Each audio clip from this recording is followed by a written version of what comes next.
March 1943. Convoy HX 229, Mid-Atlantic. The North Atlantic stretched in every direction like a steel-gray shroud. Its surface churned into whitecaps by winds that had blown without mercy for 72 hours. 41 merchant ships plowed eastward through the rolling swells, their hulls laden with aviation fuel, grain, steel ingots, and the 1,000 other commodities that kept Britain breathing. Commander Luther Hansen stood on the bridge of HMS Times Volunteer Asterisk, a destroyer whose riveted hull plates groaned with each impact of wave against bow, and watched the horizon with eyes that had not seen real sleep in days. Somewhere beneath that opaque surface, he knew the wolves were gathering. The convoy had already lost 5 ships. At 0230 hours that morning, the American freighter Times, James Oglethorpe Times, had erupted in a tower of flame. When torpedoes from U-663 found her number 3 hold the one, containing 100 tons of ammunition, the explosion lit the night sky like a miniature sun, and men who had been sleeping in adjacent ships woke to find their bulkheads glowing orange. By the time dawn arrived, reluctant and pale, the debris field had scattered across 3 square miles of ocean, life rafts, shattered lumber, a single boot floating upright, as if its owner had simply stepped out of it. Commander Hansen knew the mathematics of this war, and the mathematics were unforgiving. His destroyer carried enough depth charges for perhaps 24 attacks. The convoy escort group consisted of 4 destroyers and 2 corvettes, 6 warships to protect 41 merchants across 1,000 miles of ocean. Intelligence estimated that Gross Admiral Karl Dönitz had deployed at least 12 U-boats in a patrol line across their projected route. 12 submarines, each carrying 14 torpedoes, each capable of submerging to 400 feet and remaining there for hours while hydrophones listened for the thrashing propellers overhead. The Kriegsmarine called these coordinated attacks times Rudel tactic times wolf pack tactics. The convoys called them slaughter. What Commander Hansen did not know, what neither the German submariners stalking his convoy, nor the Admiralty planners in London fully comprehended yet, was that the entire calculus of the Atlantic War was about to undergo a revolution, not through some dramatic technological leap or wonder weapon, but through the mass production of a vessel that German naval intelligence had dismissed in their assessments as hardly worthy of concern, the Escort carrier. The Germans had a name for them, Geleiträger, escort carriers, but the crews who served aboard them used a different term, one that captured both their modest origins and their surprising resilience: jeep carriers. And in 1943, these jeep carriers were about to transform the Atlantic Ocean from a U-boat hunting ground into a U-boat graveyard. January 1943, Kaiser Shipbuilding Yard, Vancouver, Washington. The vessel, taking shape in Dry Dock No. 3, bore little resemblance to the fleet carriers that dominated newsreels and propaganda posters. No towering island superstructure rose from her deck. No sleek, purposeful lines suggested speed or martial grace. Instead, she looked precisely like what she was: a merchant hull that had been granted a second life through desperate innovation. Her keel had been laid as a C-3 cargo vessel, one of the standard maritime commission designs that American shipyards were producing at a rate that would have seemed impossible before Pearl Harbor. But somewhere between the laying of her keel and the riveting of her hull plates, her destiny had changed. Orders had come down from the Navy Department: convert her. The cargo holds were sealed. A flight deck 5.12 feet long and 65 feet wide was fabricated from steel plates and welded atop her superstructure. A single elevator was installed amidships. Arresting wires and catapult machinery appeared where cargo booms had been planned. The name painted on her bow was USS Times Bogue Asterisk. Designation CVE-9. The CVE stood for Carrier Escort. The crews would joke that it actually meant combustible, vulnerable, expendable. She could carry 28 aircraft, a mixture of Grumman F-4F Wildcats for fighter protection and Grumman TBF Avengers for anti-submarine patrol. Her maximum speed was 18 knots, barely faster than the convoys she would protect, and fully 15 knots slower than fleet carriers. Her armor was minimal. A single torpedo hit in the right location could send her to the bottom in minutes. Her aviation fuel lines ran exposed through passageways where any competent damage control party would have buried them behind armored bulkheads. By every measure of traditional naval architecture, she was inadequate, but she could be built in 3 months. And she could put aircraft over the North Atlantic where no aircraft had been before.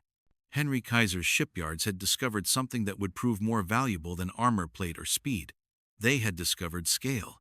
By applying assembly line techniques borrowed from automobile manufacturing, prefabricated sections, standardized components, modular construction, they could produce escort carriers at a rate that reduced each vessel from a unique creation to an interchangeable unit of maritime power. Bogue times was the 9th. By war's end, there would be more than 100. The workers who welded her flight deck, who installed her arresting gear and calibrated her catapult, did not think of themselves as revolutionaries. They thought of themselves as welders and electricians and pipe fitters who were working double shifts because the pay was good and because every radio broadcast reminded them that boys their age were dying in places with names they could not pronounce. But they were, in fact, building the weapon that would close what the Admiralty called the Atlantic Gap, that vast stretch of ocean, 700 miles from Newfoundland and 700 miles from Northern Ireland, where land-based aircraft could not reach, and where U-boats could surface and attack with near impunity. The Atlantic Gap had been the killing ground. The jeep carriers would make it a grave. May 1943, U-456, 500 miles west of Ireland. Captain Lieutenant Max Martin Teichert studied the hydrophone operator's scrawled notes with the focused intensity of a man whose life depended on reading meaning into scratches on paper. The submarine rocked gently at periscope depth, her diesel engines silent, her electric motors turning at barely enough speed to maintain steerage. Through the attack periscope's optics, Teichert could see the convoy, 23 merchants in 7 columns, wreathed in smoke from their funnels, moving at perhaps 8 knots through calm seas. Perfect conditions, textbook approach. But something felt wrong. "Captain, I have aircraft engine noise," the hydrophone operator reported, his voice careful. "Bearing 090. Single engine. Intermittent." Teichert's jaw tightened. Aircraft. This far from land, aircraft meant only one thing: an escort carrier. But the intelligence briefings from BDU times Befehlshaber der U-Boot * U-Boat Command had been clear. Escort carriers were rare, their aircraft few in number and short-ranged. The doctrine was straightforward. Track the carrier's patrol patterns, wait for the gap, strike during the window when aircraft were being refueled and rearmed. He ordered U-456 to 70 meters and waited. What Captain Lieutenant Teichert could not know was that the doctrine had changed. The escort carrier, HMS times Biter times, was steaming with this convoy, and her commanding officer had implemented a new patrol pattern developed by the Royal Navy's Operational Research Section. Instead of maintaining aircraft continuously in a wide search pattern that left predictable gaps, Biter times was launching aircraft in randomized intervals, creating overlapping coverage that gave submarines no safe window to surface. More critically, her aircraft were no longer armed merely with depth charges that required visual sightings. They carried the Mark 24 acoustic homing torpedo codenamed Fido, a weapon whose existence remained so classified that even many Allied naval officers did not know of it. Fido was, in essence, a torpedo that listened. Once dropped in the vicinity of a submerged submarine, its acoustic sensors would detect the sound of propellers or electric motors and guide the weapon toward the source. At 1,442 hours, Lieutenant Patrick Hayes, flying a Swordfish biplane from times Biter *'''''''''''''''''''''''''''''''''''''''''''''''' deck, noticed a slight discoloration in the water 1,200 yards ahead of the convoy's port quarter. Not a wake, exactly. More like a subtle darkening, the kind that might indicate a submarine's periscope or snorkel tube cutting through the surface layer. Hayes descended to 50 feet and activated the sonobuoy he had dropped 3 minutes earlier. The hydrophone picked up the distinctive whine of electric motors. Contact confirmed. He banked into his attack run, released Fido from an altitude of 40 feet, and climbed away. The torpedo splashed into the Atlantic, its nose pointing downward, its sensors listening. 2,000 yards away, Captain Lieutenant Teichert heard the splash through U-456's hull. Aircraft weapon release. the hydrophone operator announced unnecessarily. Every man in the submarine's control room had heard it. Hard left rudder, increase speed to full, Tykert ordered. Standard evasion. But Fido did not care about evasive maneuvers. It cared about sound. And U-456's electric motors, straining at maximum speed to evade, produced exactly the acoustic signature the torpedo was designed to follow. The impact came at 1,444 hours, 37 meters below the surface. The Mark 24's warhead, 92 pounds of Torpex high explosive, detonated against U-456's pressure hull just aft of the control room. The explosion ruptured the hull, collapsed the engine room, and sent a shockwave through the submarine that shattered gauges, fractured pipes, and killed 4 men instantly through hydrostatic shock alone. U-456 sank in 90 seconds. 49 men went down with her. 3 survivors reached the surface. The convoy steamed past their position without stopping. Doctrine mandated that rescues could not delay the convoy's progress, and they perished from hypothermia within an hour. Lieutenant Hayes noted the oil slick and debris in his after-action report and returned to biter times for refueling and rearmament. Total time away from the carrier, 78 minutes. By 1600 hours, he was airborne again, flying a new patrol sector. This was the new mathematics of the Atlantic. Not one aircraft searching vast empty spaces and hoping to spot a surface submarine by chance, but continuous coverage, overlapping patrols, and weapons that did not require perfect accuracy to kill. The jeep carriers had arrived, and the hunting had begun. June 1943.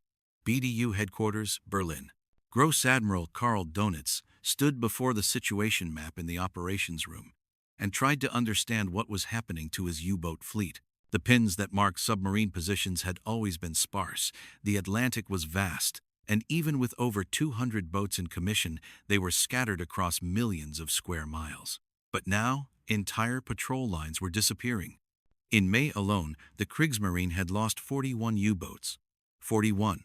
Some to convoy escorts, some to aircraft, many to causes that could only be surmised from the silence that followed their last radio transmission. The English have closed the air gap, his operations officer reported. They are using these escort carriers, small vessels, converted merchants, to provide continuous air cover throughout the convoy routes. Donitz studied the intelligence photographs scattered across his desk. They showed ungainly vessels with flat decks, plodding along at merchant speeds. Nothing like the powerful fleet carriers the Americans were building. These were improvised, expedient, cheap, and they were everywhere. They are floating targets, Donitz insisted, though his voice carried less certainty than his words suggested. A single torpedo will send them to the bottom. Yes, Herr Großadmiral, but to launch that torpedo, a U-boat must surface. And when they surface, the aircraft are waiting. The mathematics had inverted. For 2 years, the equation had favored the U-boats. Convoys were predictable, escorts were few, and the mid-Atlantic offered thousands of square miles where submarines could operate beyond the range of land-based patrol aircraft. But now, the aircraft had come to the mid-Atlantic. Not the heavy, long-range flying boats that could search but could not linger, but carrier-based patrol bombers that could orbit for hours, that could be relieved by fresh aircraft while they refueled, that could maintain a presence over a convoy from the moment it left New York until it reached Liverpool. Worse, the Allies had clearly made advances in detection technology. U-boats were being attacked while submerged, with no periscope exposed, no snorkel visible. Something was finding them beneath the waves. What Donitz did not know, what German intelligence would not discover until captured equipment could be examined in 1944, was that the Allies had deployed airborne radar sets capable of detecting submarine conning towers at night or through cloud cover, and that they had coupled these radar systems with new weapons specifically designed to kill submerged boats. The Lee light, a powerful searchlight mounted on patrol aircraft, allowed night attacks that had previously been impossible. ASV Mark III radar could detect a surface submarine at 8 miles, and Fido torpedoes were sinking boats that had not even known they were under attack. In June 1943, Donitz issued a directive to all U-boat commanders. Proceed with maximum caution. Avoid areas of known air patrol. Surface only when absolutely necessary. Attack only when conditions guarantee success. It was an admission of defeat, though he could not bring himself to frame it in those terms. The hunter-killer group's escort carriers, paired with destroyer escorts, working as coordinated teams, had transformed the predator into prey. July 1943. USS Times Bogue Asterix, Mid-Atlantic. Lieutenant Commander William Bill Drain unfolded the tactical chart on the ready room table and briefed his pilots with the methodical precision of a man who knew that unclear orders killed people. The ready room aboard Times Bogue Times was cramped, barely large enough for 12 officers and their flight gear, and smelled perpetually of coffee, aviation fuel, and the peculiar metallic odor that accumulates in spaces where salt air and electrical equipment coexist. "We've got a fix on a U-boat approximately 90 miles northwest of the convoy," Drain explained, tapping the chart with a pencil. HF divided by DF intercept placed him here at 0430. Reporting convoy position to BDU. He's probably running submerged now, but intelligence estimates he'll need to surface by nightfall to recharge batteries and ventilate the boat.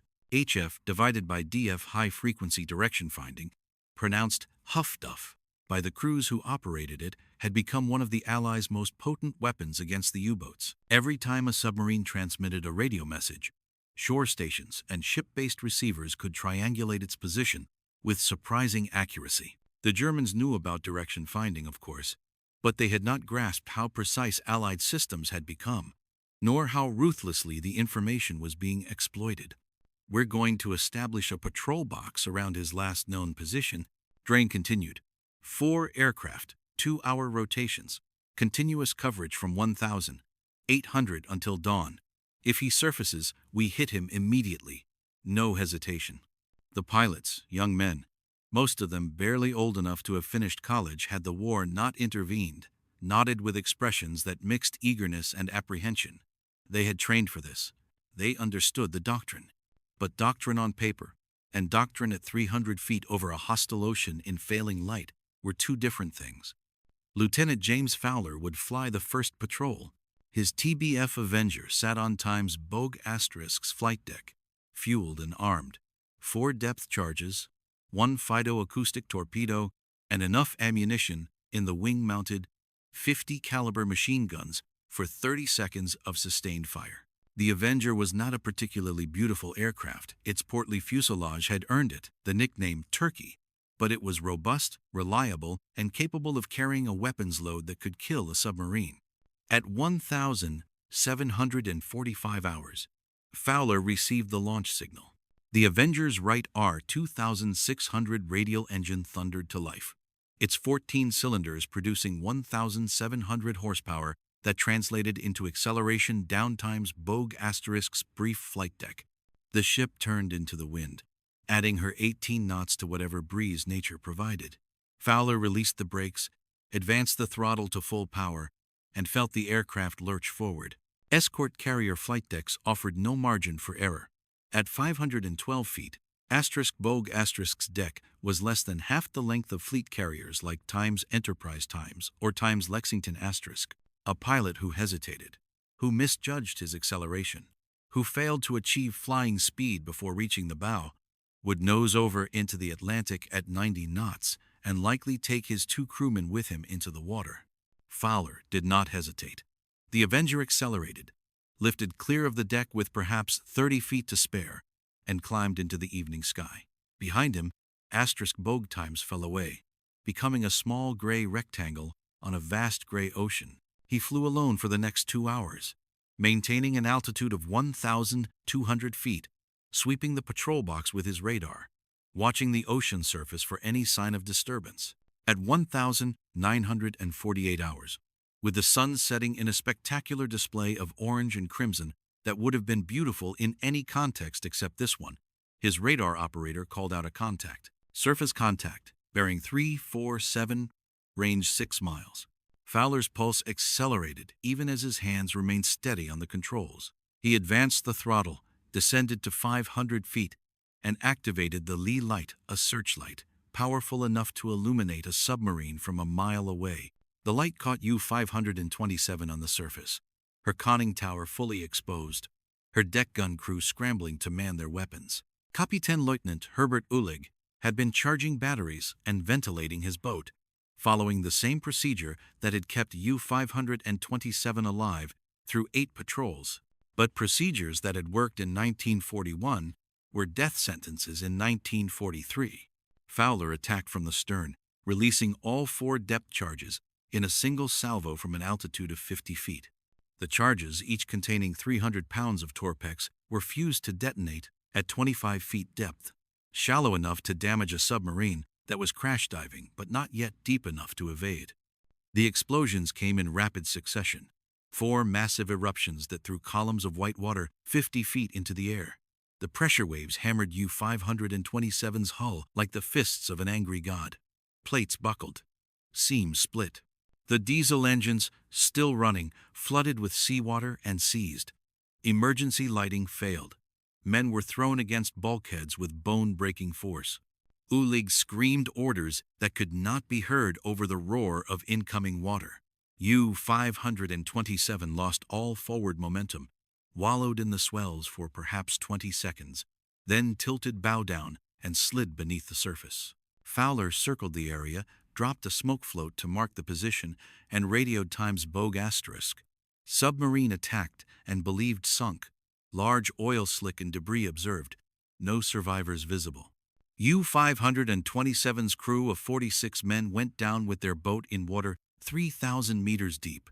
There was no time for last letters, no opportunity for prayers. There was only darkness and pressure, and the cold Atlantic closing in from every side. Fowler returned to Times Bogue *, landed in darkness with the aid of the carrier's primitive lighting system, and filed his after-action report. By midnight, another Avenger was airborne, maintaining the patrol pattern. This was the new reality of the Atlantic War. Not dramatic fleet actions or battleship duels, but methodical, relentless pressure. Aircraft over the convoys every hour of every day. No safe spaces. No windows of opportunity. Just the grinding certainty that surfacing meant detection, and detection meant death. February 1944, Commanders Conference, 10th Fleet Operations Center, Washington, D.C. Admiral Francis Lowe, Chief of Staff for Admiral Ernest King, stood before an assembly of escort carrier commanding officers and presented the operational statistics that would define the turning point of the Atlantic campaign. Gentlemen, I want to share some numbers with you. In 1942, we lost 1,662 ships to U-boat action, 8.3 million tons of shipping. In 1943, with escort carriers beginning to deploy, we lost 812 ships, 3.6 million tons.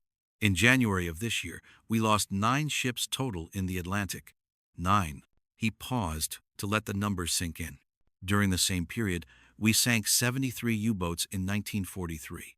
We are currently on pace to double that figure in 1944. The reason is simple.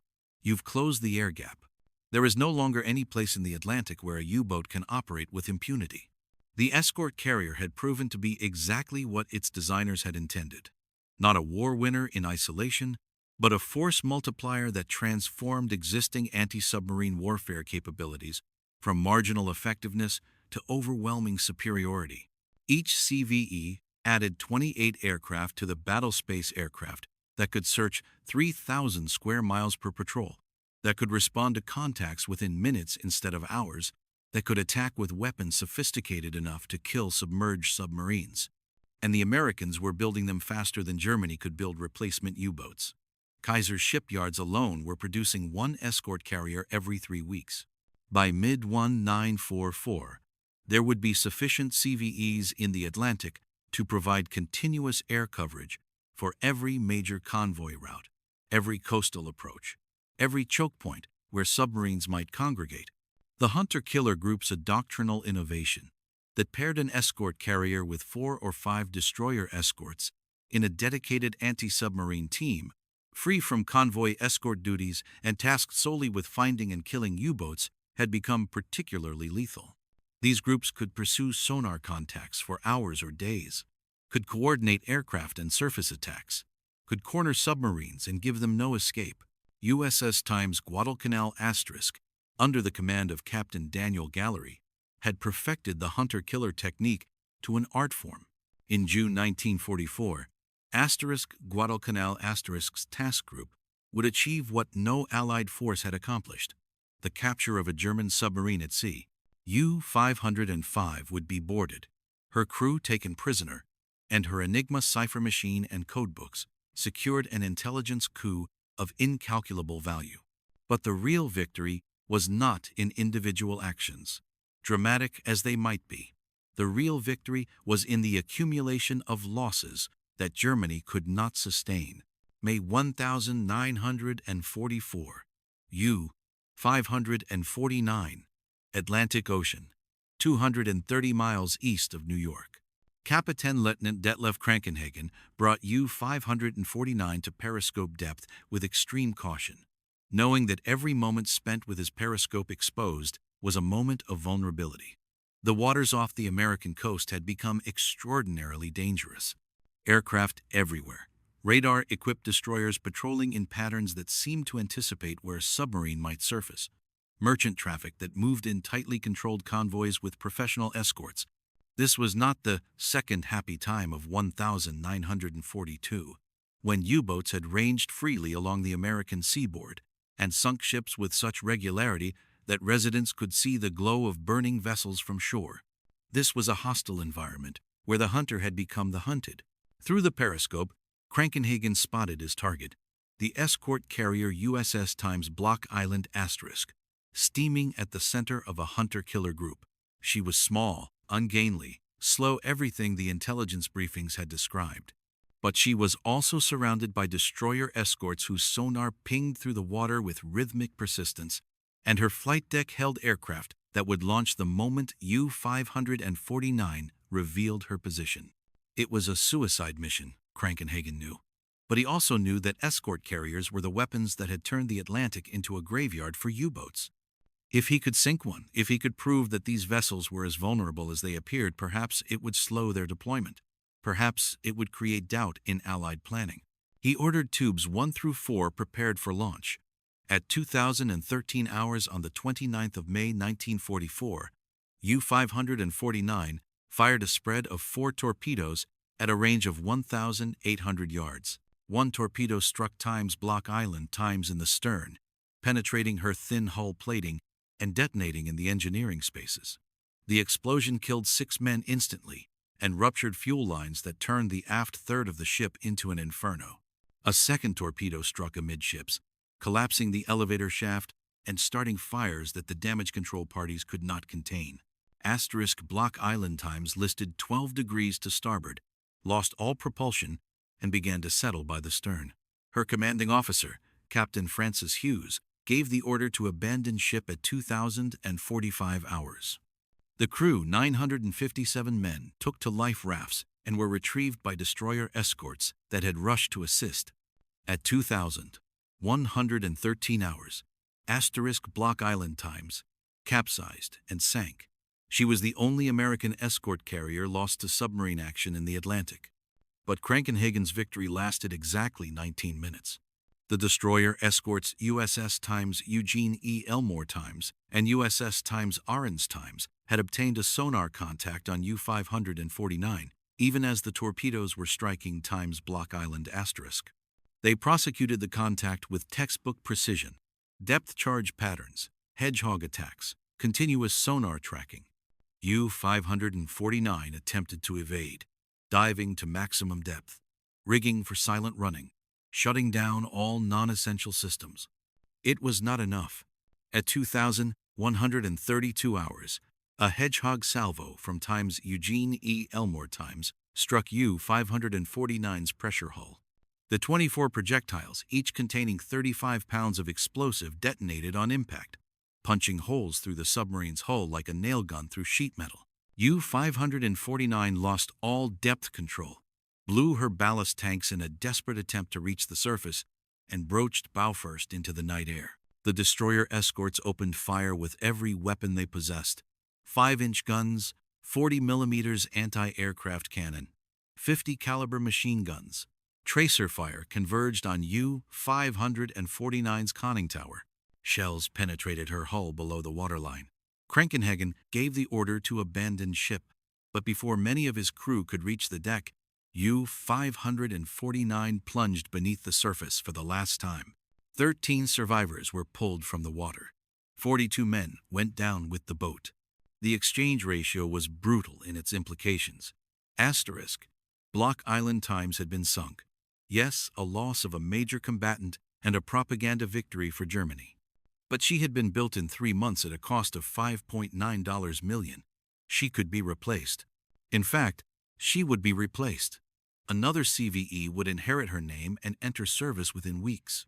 U-549 had taken 3 years to build, cost substantially more, and her crew represented thousands of hours of training in the specialized skills required to operate a submarine.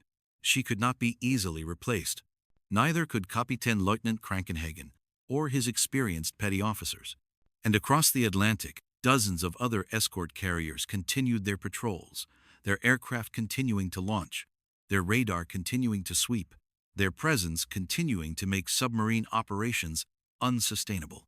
By autumn of 1944, the statistics told a story that required no editorial interpretation.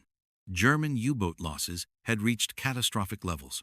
In the 7 months from January through July 1944, 123 U-boats had been sunk, more than one every 2 days. Donitz's construction programs, even working at maximum capacity, could not replace these losses. More critically, the loss of experienced commanders was creating a crisis of competence in the U-boat fleet. The men who had survived the early years of the war, who had learned through experience how to read the sea, how to evade escorts, how to press home attacks under impossible conditions, were dead or captured. Their replacements were younger, less experienced, more likely to make fatal mistakes. The escort carriers had accomplished what no single weapon system could have achieved. They had not defeated the U-boat through superior technology or overwhelming firepower. They had defeated it through ubiquity, through the sheer impossibility of operating effectively when aircraft were always overhead, when every radio transmission brought hunter-killer groups racing to the source, when surfacing to recharge batteries meant near-certain detection. The cheap, mass-produced jeep carriers, those vessels that German intelligence had dismissed as hardly worthy of concern, had closed the Atlantic gap. They had made convoy routes safer than they had been at any point since 1940. They had created conditions under which Allied shipping losses dropped from catastrophic to manageable, allowing the buildup of forces in Britain that would launch the invasion of Normandy. And they had done it not through dramatic gestures or decisive battles, but through the grinding, relentless application of air power to a domain where air power had previously been absent. The Atlantic had flipped. The hunters had become the hunted. And the weapon that accomplished this transformation was an improvised, expedient, unglamorous vessel that admirals had initially resisted, and that fleet carrier advocates had viewed with barely concealed disdain. The mathematics of survival. When historians examine the Battle of the Atlantic, they rightly focus on the dramatic moments. The sinking of the Times Bismarck asterisk, the heroic convoy battles of 1942, the breaking of the Enigma codes. But the true turning point was quieter, less cinematic, and far more profound. It came in the scattered shipyards of America's coasts, where welders and pipe fitters built escort carriers with the same assembly line efficiency that other factories used to produce trucks and tractors. It came in the training programs that taught young pilots to hunt submarines with the same methodical patience that farmers use to plow fields. It came in the operations rooms where staff officers calculated patrol boxes and flight schedules with the precision of accountants balancing ledgers. The jeep carriers were never beautiful. They were never fast. They were never, by any traditional naval standard, impressive. But they were numerous, they were persistent, and they were exactly where they needed to be. In May 1943, before escort carriers had fully deployed, U-boats sank 56 Allied merchant ships. In May 1945, they sank 2. The mathematics had shifted. The Atlantic had flipped. And the vessels that accomplished this were the ones that had been dismissed as floating targets, the cheap, mass-produced escort carriers that prove that in modern war, quantity, persistence, and presence could matter more than quality, speed, or individual excellence. The U-boats did not surrender because they were defeated in battle. They surrendered because the ocean itself had become inhospitable to their survival. And the force that made it inhospitable was launched from the decks of vessels that their intended victims had built in less time than it took to train a single submarine crew. This was not the dramatic victory that propaganda films celebrated, but it was the victory that mattered. It was the victory that kept the convoys running, that kept Britain supplied, that made possible every other Allied operation in the European theater. And it was achieved, ultimately, by the most unglamorous weapon of the war, the jeep carrier, the escort carrier, the little flat top that German admirals had dismissed, and that Allied sailors had called combustible, vulnerable, and expendable. They were all those things, but they were also the vessels that won the Atlantic.